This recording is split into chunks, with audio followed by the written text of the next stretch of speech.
रामपुर नाम के गांव में एक टूनी रहती थी अपने सास ससुर और पति के साथ। टूनी को एक बहुत ही गंदी आदत थी, वो थी चटपटा खाने की आदत। टूनी को चटपटे पकवान जहाँ भी दिखते वो उन पर टूट पड़ती। उसकी सास उसे इतना चटपटा खाना खाने से मना करती थी, इसलिए टूनी अपनी सास के बाहर जाने का इंतजार करती और जैसे ही उसकी सास किसी काम से बाहर जाती, टूनी घर से बाहर निकलती और चटपटे गोलगप्पे, समोसे, कचौड़ी, तरह तरह के पकवान खाती। ऐसे ही एक दिन टूनी की सास चंपा टूनी से कहती है, अरे बहू, मैं घर के लिए राशन का सामान लेने जा रही हूँ, तू घर में ही रहना और घर से बाहर मत जाना, समझी? ठीक है माँ जी, आप टेंशन फ्री होकर जाइए, मैं हूँ ना, मैं घर में ही रहूंगी, यहाँ से कहीं नहीं जाऊंगी। जैसे ही चंपा घर से बाहर निकलती है वैसे ही टूनी भी बाहर निकल जाती है और बाहर जाकर गोलगप्पे वाले से कहती है, अरे गोलगप्पे वाले भैया, जरा चटपटे से गोलगप्पे तो लगाना जरा। हाँ, क्यों नहीं टूनी बेटी, अभी देता हूँ। और वैसे भी आज का पानी तुम्हारे ही मतलब का है, बहुत चटपटा। गोलगप्पे वाला टूनी को चटपटे गोलगप्पे खिलाता है और टूनी बहुत ही शौक से वो गोलगप्पे खा रही होती है। ऐसे ही करते करते वो 30 गोलगप्पे खा जाती है और गोलगप्पे खाकर घर आ जाती है। उसकी सास बाजार से कुछ समोसे भी लाती है। इतने सारे चटपटे गोलगप्पे खाने के बाद भी टूनी से रहा नहीं जाता और वो उन समोसों पर भी टूट पड़ती है। पर तभी चंपा कहती है, अरे बहू, बहुत है, और कुछ चटपटा खाने का मन है तो बता दे, मैं मंगा देती हूँ। नहीं माँ जी, बस बहुत हो गया, और चटपटा मैं नहीं खा पाऊंगी, मेरा तो 2 समोसे में ही पेट भर गया। अच्छा जी, और चटपटा खाना नहीं खाना बहू को? नहीं माँ जी, मैं आपकी तो आज्ञा का पालन कर रही हूँ, आपने ही तो कहा था कि चटपटा कम खाया कर। अच्छा, मेरी बहू को मेरा इतना ख्याल है, इतना मेरी बहू मेरा कहना मानती है। और क्या माँ जी? तभी चंपा गुस्से से कहती है, बस बहुत हो गया झूठ, अब मैंने तुझे बाहर गोलगप्पे खाते हुए देखा था। अरे बहू, इतना चटपटा मत खाया कर, तेरी ही तबीयत खराब हो जाएगी एक दिन। लेकिन टूनी अपनी सास की बात पर जरा भी ध्यान नहीं देती और एक कान से सुनकर दूसरे कान से निकाल देती है और अपनी सास की मजा करने के बावजूद चटपटा खाना नहीं खाना छोड़ती। और एक दिन उसके पेट में बहुत तेज दर्द होने लगता है। अरे क्या हुआ बहू, क्यों दर्द से चिल्ला रही है, क्या हुआ तुझे? माँ जी, मैं क्या बताऊँ, मेरे पेट में बहुत तेज दर्द हो रहा है। चल मेरे साथ डॉक्टर के पास चल। चंपा अपनी बहू को डॉक्टर के पास ले जाती है, जहाँ डॉक्टर उसकी जांच करके कहता है, आपकी बहू का लीवर कमजोर हो गया है, लगता है आपकी बहू चटपटा और तीखा खाना बहुत खाती है। हाँ डॉक्टर साहब, सही कहा आपने, मैं इसे बहुत मना करती हूँ पर ये मेरी सुनती ही नहीं है। ले सुन ले खुद डॉक्टर साहब क्या कह रहे हैं। टूनी कहती है, डॉक्टर साहब, आप दवाई लिख कर दीजिए ना, मैं आगे से कभी भी चटपटा खाना नहीं खाऊंगी। हाँ, यही सही रहेगा आपके लिए, नहीं तो दिक्कत ज्यादा बढ़ जाएगी और लिवर डैमेज हो सकता है और फिर लिवर ट्रांसप्लांट की जरूरत भी पड़ सकती है। देखिए, अब तो सब कुछ आपके हाथ में है, अपना ये चटपटा खाने की आदत आप छोड़ दीजिए, बाकी तो सब ठीक ही हो जाएगा। ठीक है डॉक्टर जी, मुश्किल तो है लेकिन मैं चटपटा खाना छोड़ दूंगी। ठीक है डॉक्टर साहब। टूनी का मुंह तो उतर जाता है क्योंकि उसकी चटपटा खाने की आदत उसको बचपन से थी और उसे छोड़ना इतना आसान भी नहीं था। लेकिन अपनी सेहत को देखते हुए उसने चटपटा खाना छोड़ दिया। कुछ समय बाद उसकी शादी हो गई। उसके ससुर ने उसको तिजोरी की चाबी और बाकी सभी जिम्मेदारी सौंप दी। सिंदूर इसके बाद अपने पत्नी को बार बार कभी खाना, कभी चाय और कभी नाश्ता करवाते सताते रहता था। अब उसकी ससुर को इसके बारे में पता चला तो साधुपुर नाम के गांव में सिंदूर नाम का एक लड़का रहता था। वह देखने में बहुत सुंदर था, लेकिन उसकी एक आदत खराब थी कि वह खाना खराब करता था। वह ज्यादा खाना लेकर खाना फेंक देता था। कुछ समय बाद उसकी शादी हो गई। वह घर जमाई बन गया। उसके ससुर ने उसको तिजोरी की चाबी और बाकी सभी जिम्मेदारी सौंप दी और बोले, मैं अभी तक अच्छे से कारोबार चलाता आया हूँ, अब तुम्हें इन सब को कारोबार की जिम्मेदारी को निभाते हुए कारोबार चलाना है। सिंदूर ने अपनी ससुर की बातों को कबूल किया। सिंदूर इसके बाद अपने पत्नी को बार बार कभी खाना, कभी चाय और कभी नाश्ता करवाते सताते रहता था। अब उसकी ससुर को इसके बारे में पता चला तो वह सिंदूर को बोले, तुम्हें दिन भर में जो चाहिए एक बार में क्यों नहीं बोल देते? तो सिंदूर उदासी से कहता है, मैं तो एक साथ बोलता हूँ, लेकिन वो कम पड़ जाता है। सिंदूर के ससुर ने इसके बाद पकाया हुआ खाना कहाँ जाता है, इसकी पता लगाने के लिए रसोई में थोड़ी नजर रखनी शुरू कर दी।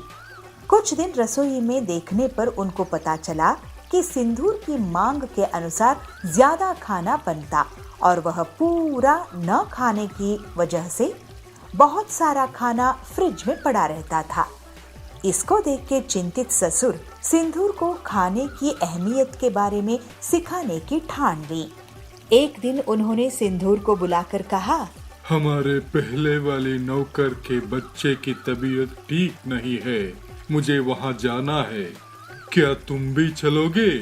सिंदूर भी अपने ससुर के साथ जाने के लिए तैयार हो गया।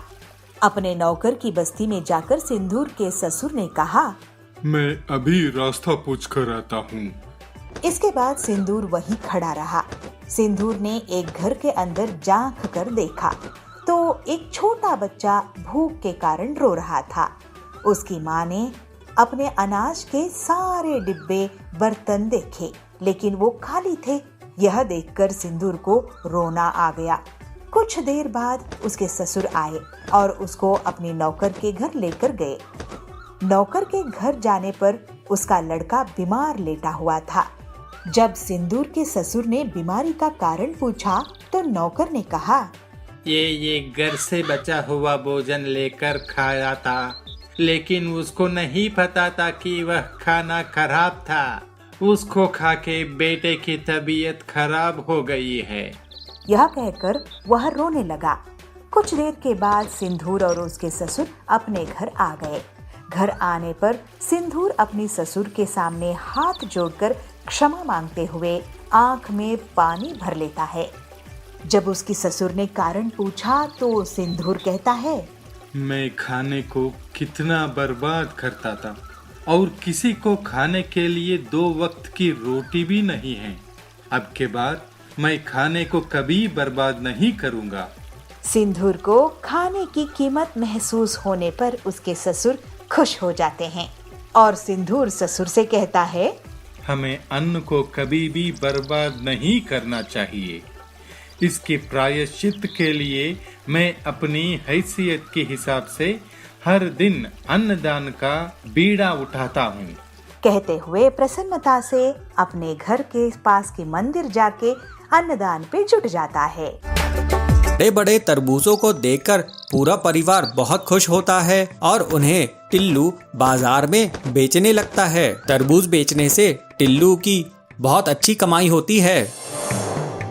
एक जंगल में पीलू चिड़िया अपने पिता टिल्लू और अपनी माँ बबली के साथ रहा करती थी। टिल्लू खेती करके अपने परिवार का भरण पोषण करता था। मुखिया रहा करता था जो पक्षियों की जमीन को जबरदस्ती हड़प लिया करता था और जो भी पक्षी उसका विरोध करते वो उसे मरवा देता था। एक दिन टिल्लू अपने खेत में काम कर रहा था, तभी मुखिया टिल्लू के खेत पर पहुंचता है। मुखिया के साथ उसके कुछ गुंडे भी रहते हैं। अरे टिल्लू, ये खेत तू मेरे नाम कर दे, उसके बदले में मैं तेरा पूरा कर्ज माफ कर दूंगा। टिल्लू कहता है, कैसा कर्ज मुखिया जी, मैंने तो आज तक आपसे कोई कर्ज लिया ही नहीं। इस पर मुखिया उसे धमकाते हुए कहता है, अच्छा तूने मुझसे कर्ज नहीं लिया, ये देख कागजात, इस कागजात में तूने मुझसे पूरे 2 लाख रुपए उधार लिए हैं और इसमें तेरा अंगूठे का निशान भी है और अब तो ब्याज मिलाकर ये पूरे 4 लाख रुपए हो गए हैं। टिल्लू ये सब देखकर बहुत डर जाता है।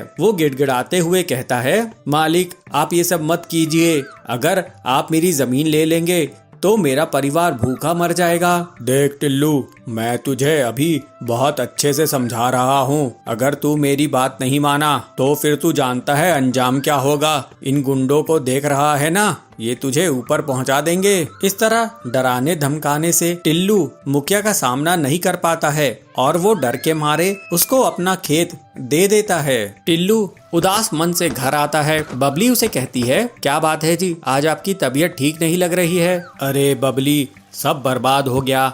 आज मुखिया खेत पर आए थे, उन्होंने फर्जी कागजात बनाए कि मैंने उनसे कर्ज लिया था, जबकि मैंने उनसे कोई भी कर्ज नहीं लिया था। अब डरा धमकाकर उन्होंने मेरी जमीन हड़प ली है। पीलू अपने पिता से कहती है, पिताजी आप मेरे साथ मुखिया के घर चलिए, मैं उससे अपना खेत वापस लेके ही आऊंगी। फिर टिल्लू पीलू के साथ मुखिया के घर चला जाता है। पीलू गुस्से में मुखिया से कहती है, बदमाश मुखिया जी, आपकी हिम्मत कैसे हुई मेरे पिताजी से खेत हड़पने की, अब उसे तुरंत वापस कीजिए। मुखिया कहता है, टिल्लू तेरी बेटी तो बहुत सुंदर दिखती है, गुस्से में तो ये और भी अच्छी लगती है।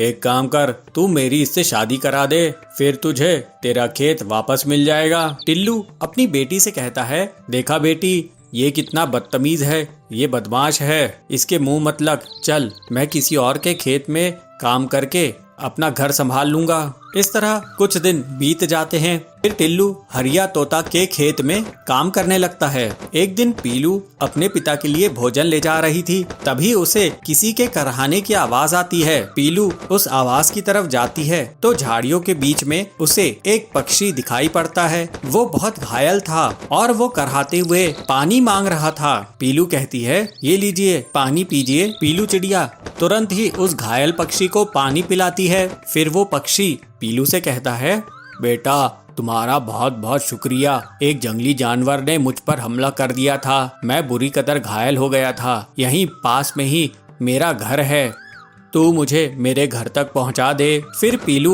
उस घायल पक्षी को उसके घर तक पहुंचा देती है। घर पहुंचने के बाद वो पक्षी पीलू को एक बड़ी सी पोटली लाकर देता है। बेटा तूने मेरी जान बचाई है, ये ले, इसमें तेरे लिए इनाम है। बेटी ये कोई साधारण इनाम नहीं है, ये तरबूज के जादुई बीज हैं, इन्हें तू अपने आंगन में बिखेर देना, फिर देखना चमत्कार। फिर पीलू घर आकर उन चमत्कारी बीजों को अपने आंगन में बो देती है। टिल्लू उसे देखकर कहता है, अरे पीलू ये तू क्या कर रही है? पीलू कहती है, पिताजी ये तरबूज के जादुई बीज हैं, मैंने एक पक्षी की मदद की, मैंने उसे घर छोड़ा तो उसने मुझे ये तरबूज के जादुई बीज दिए, जिसे मैं अब अपने आंगन में बो रही हूँ। कुछ ही दिनों में पीलू के आंगन में तरबूज उगाते हैं, वे बहुत ही बड़े रहते हैं। बड़े बड़े तरबूजों को देखकर पूरा परिवार बहुत खुश होता है और उन्हें टिल्लू बाजार में बेचने लगता है। तरबूज बेचने से